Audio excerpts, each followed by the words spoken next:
আমি আপনাদের সম্মুখে পবিত্র কোরআনুল কারীমের 114 খানা সূরার ভিতর থেকে একটি সূরা, যে সূরার নাম হচ্ছে সূরা লুকমান।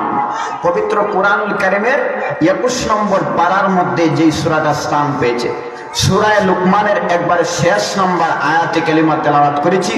পাশাপাশি প্রিয় নবী হযরত মুহাম্মদ রাসূলুল্লাহ সাল্লাল্লাহু আলাইহি ওয়াসাল্লামের অসংখ্য অগণিত হাদিসের ভান্ডার থেকে, খাজানা থেকে একটি হাদিসও পাঠ করেছি। আল্লাহ যদি তৌফিক দান করেন, আয়াত এবং হাদিসকে সামনে রেখে আপনাদের সম্মুখে নির্ধারিত সময়ের ভিতরে কিছু আলোচনা তুলে ধরার চেষ্টা করব। আল্লাহ পাক ইজ্জতুল জালাল আমাকে ইখলাসের নিয়তে, আমলের নিয়তে বলার এবং আপনাদের সবাইকে ধৈর্য সহকারে শোনার মতো তৌফিক দান করুক। সকলে বলেন আমিন। আমাদের সমাজে যারা ইসলাম সম্পর্কে বিজ্ঞ প্রাজ্ঞ ব্যক্তি, যারা আলেম, আমার তেলাওয়াতকে তো আয়াত শুনেই বুঝতে পেরেছেন আমার আলোচনা কি হবে। আজকের আলোচনা হবে কিয়ামত এবং মৃত্যু নিয়ে। কিয়ামত প্রথমত দুই প্রকার। কয় প্রকার? দুই প্রকার। প্রথমত কিয়ামত দুই প্রকার, একটা হচ্ছে ছোট কিয়ামত আর একটা হচ্ছে বড় কিয়ামত। একটা হচ্ছে ব্যক্তিগত কিয়ামত আর একটা হচ্ছে সমষ্টিগত কিয়ামত। এখন আপনাদের প্রশ্ন হলো ছোট কিয়ামত কি? ছোট কিয়ামত মানে হলো সগীর আলী, দবির আলী, তসদ্দর, মসদ্দর, মুজাফফর, নাজফর, আমি আপনারা সবাই একদিন মৃত্যুবরণ করব। মৃত্যুর হাত থেকে কেউ বাঁচতে পারবো না, এটাকে বলা হয় ছোট কিয়ামত। নবীজি হাদিসের মধ্যে বলেন, মান মাতা ফাকাদ কামাত কিয়ামাতুহু, ব্যক্তি যখন মারা যাবে তখন তার জন্য কিয়ামত শুরু। কিয়ামত শুরু। যখন যেই ব্যক্তি মারা যাবে তখন তার জন্য কিয়ামত শুরু। আরেকটা হচ্ছে সমষ্টিগত কিয়ামত। এই আসমান, জমিন, পাহাড়, পর্বত, নদী, নালা, খাল, বিল, চন্দ্র, সূর্য কিছুই থাকবে না, একদিন সব কিছু ধ্বংস হয়ে যাবে, সেটাকে বলা হয় সমষ্টিগত কিয়ামত। আচ্ছা বলুন তো দেখি, আজকে সূর্য আলো দিতেছে, চন্দ্র আলো দিতেছে, সূর্যের আলো, চন্দ্রের আলো আমরা উপভোগ করে এই পৃথিবীতে বিচরণ করি, চলাফেরা করি, একদিন সূর্য আলো দিবেনি? দিবে না। এই পৃথিবীতে আপনি আমি হাঁটতেছি, এই পৃথিবী একদিন থাকবে না, এই পৃথিবী ধ্বংস হয়ে যাবে, ফানা হয়ে যাবে। এটা আমার কথা নয়, আল্লাহ পাক রব্বুল আলামিন স্বয়ং নিজেই পবিত্র কোরআনুল কারীমের এক আয়াতের মধ্যে বলেন, কুল্লু মান আলাইহা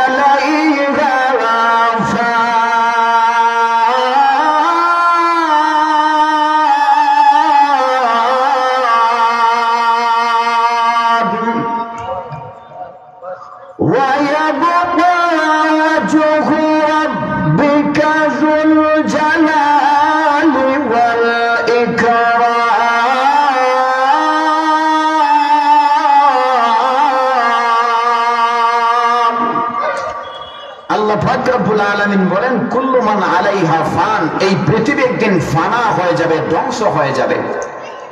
চন্দ্র সূর্য একদিন থাকবে না, তারকারা যে একদিন বসে পড়ে যাবে, আসমান জমিন কিছুই থাকবে না।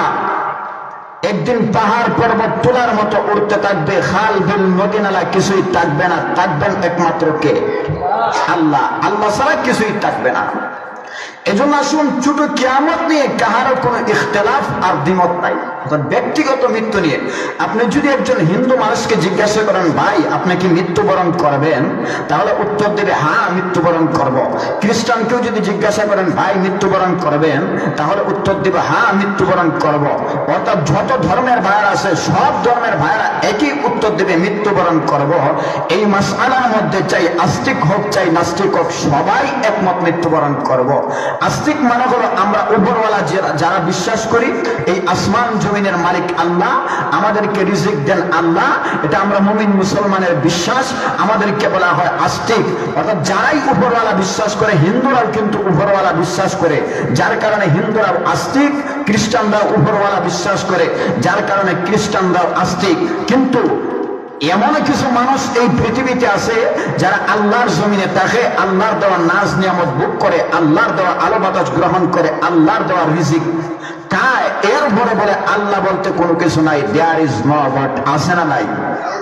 অভাব নাই। যেমন তাসলিমা নাসরিন হচ্ছে নাস্তিক, উপরওয়ালা মানে না।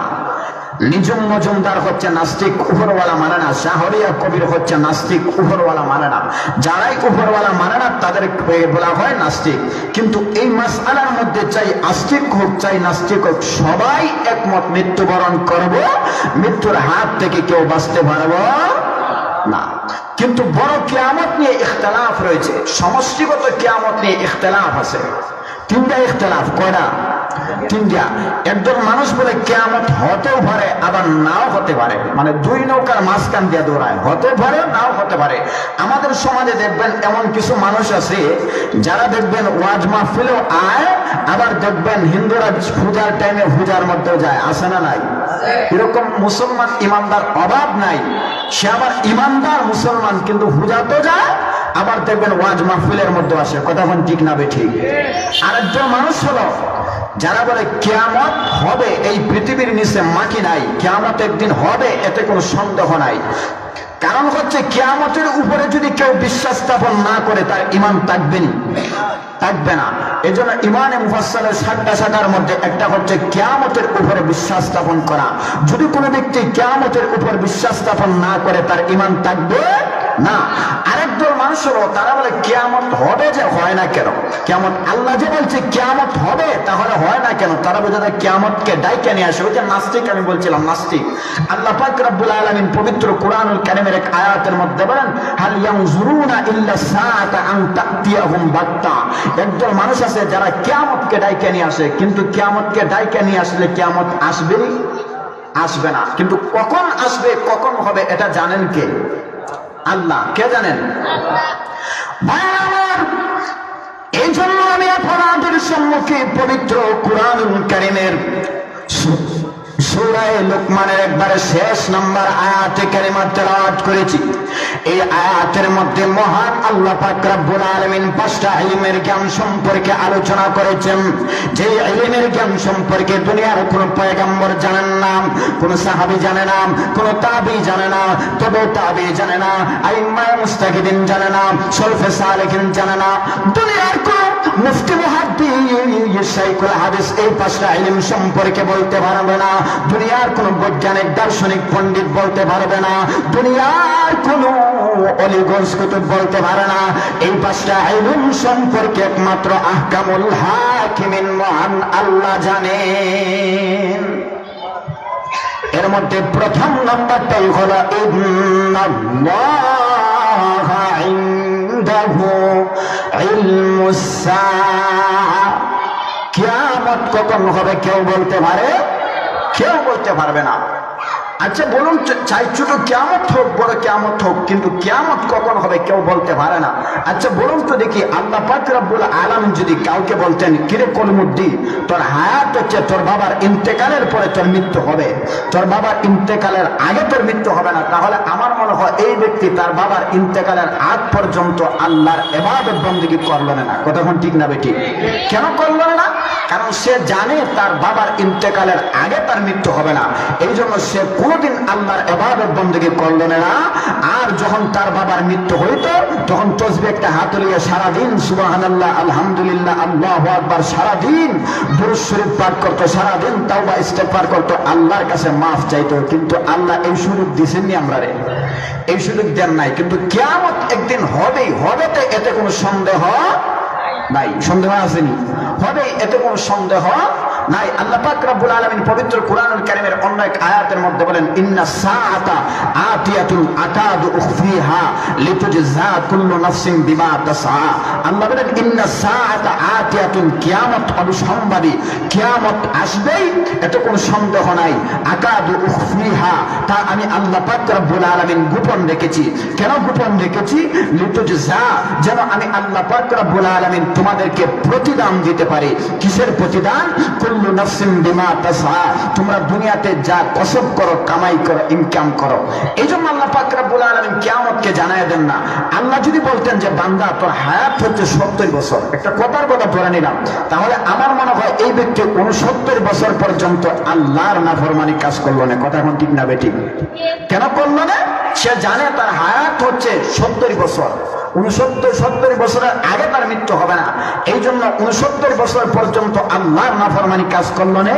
আর যখন 70 বছর গিয়ে ভরে যেত, পুরো 1 বছরের জন্য মসজিদের মধ্যে গিয়ে ইতিকাফের মধ্যে বসে দিল না। আর তসবিহটা নিয়ে হাতের মধ্যে সুবহানাল্লাহ সুবহানাল্লাহ আলহামদুলিল্লাহ আলহামদুলিল্লাহ আল্লাহু আকবার সারা রাত তওবা ইস্তিগফার করলো না, আল্লাহর কাছে মাফ চাইলো না, তাহাজ্জুদের নামাজের মধ্যে কাটায় দিল না, আল্লাহর কুদরতি পায়ে সারা রাত সেজদা দিল না, আর মসজিদ থেকে বাড়ি হলো না, দুনিয়ার সব আশা ভরসা বাদ দিল না। কতক্ষণ ঠিক না বেঠি? কিন্তু আল্লাহ এই সুযোগ আমাদেরকে দেন নাই। এজন্য আসুন আমি আপনাদের সম্মুখে যে আয়াতে কালিমা তেলাওয়াত করেছি, সেই আয়াতের মধ্যে মহান আল্লাহ পাক রব্বুল আলামিন 5টা ইলমের জ্ঞান সম্পর্কে আলোচনা করেছেন। যেই 5টা ইলমের জ্ঞান সম্পর্কে দুনিয়ার কোন বৈজ্ঞানিক দার্শনিক বলতে পারবে না, দুনিয়ার কোন নবী সাহাবী বলতে পারে না। এই 5টা ইলম সম্পর্কে একমাত্র আহকামুল হাকিমিন মহান আল্লাহ জানেন। এর মধ্যে প্রথম নাম্বারটাই হলো ইন্নাল্লাহা ইনদাহু ইলমুস সাআ। কিয়ামত কখন হবে কেউ বলতে পারবে না, একমাত্র আল্লাহ পাক রব্বুল আলামিন বলতে পারবেন। এটা আরো সহজে বোঝার জন্য আমি আপনাদের সম্মুখে একটি ঘটনা উপস্থাপন করি। জগৎ বিখ্যাত একজন আল্লাহওয়ালা বুজুর্গ ছিলেন, জগৎ বিখ্যাত একজন ইমাম ছিলেন, ইমাম মালিক রহমতুল্লাহি আলাইহি। আমরা সবাই নাম শুনছি, ইমাম মালিক রহমতুল্লাহি আলাইহি প্রসিদ্ধ ইমামদের মধ্যে উনিও একজন ইমাম ছিলেন। ইমাম মালিক রহমতুল্লাহি আলাইহি উনি জীবনের 40 বছর মক্কাতুল মুকাররমার মধ্যে কাটিয়েছেন। 40 বছর যখন হলো উনি মদিনাতুল মুনাওয়ারার মধ্যে চলে গেলেন। মদিনাতুল মুনাওয়ারার মধ্যে চলে যাওয়ার পরে মদিনা থেকে আর বাহির হন না। কেন বাহির হন না? উনি চান ওনার শেষ বিদায়টা, ওনার শেষ দাফনটা যেন মদিনার মধ্যে হয়ে যায়, ওনার কবরটা যেন মদিনার মধ্যে হয়ে যায়। কেন মদিনার মধ্যে হয়ে যায়? যেই মদিনার মধ্যে আল্লাহর হাবিব বিশ্বনবীজি রাহমাতুল লিল আলামিনকে দাফন করানো হয়েছে, যেই মদিনার মধ্যে নবীজির কবর, নবীজির রওজা মুবারক, উনিও চান মদিনার মধ্যে যেন ওনার কবরটা হয়। যেই মদিনার মধ্যে জান্নাতুল বাকির মধ্যে হাজার হাজার সাহাবায়ে কেরামদের লাশ দাফন করানো হয়েছে, জলিলুল কদর সমস্ত সাহাবায়ে কেরামদের লাশ দাফন করা হয়েছে জান্নাতুল বাকির মধ্যে। এই জন্য ইমাম মালিক রহমতুল্লাহি আলাইহি উনিও চান ওনার কবরটা যেন মদিনার মধ্যে হয়। এটা ছিল ওনার মনের মধ্যে আশা আকাঙ্ক্ষা তামান্না কামনা বাসনা। এর কারণ হলো কঠিন হাসরের ময়দানে, হাসরের মাঠে যেন উনি মদিনাওয়ালা নবীর পাশ থেকে উঠে সরাসরি হাসরের মাঠে যাইতে পারে। এই জন্য উনি মদিনা থেকে কোথাও বাহির হন না।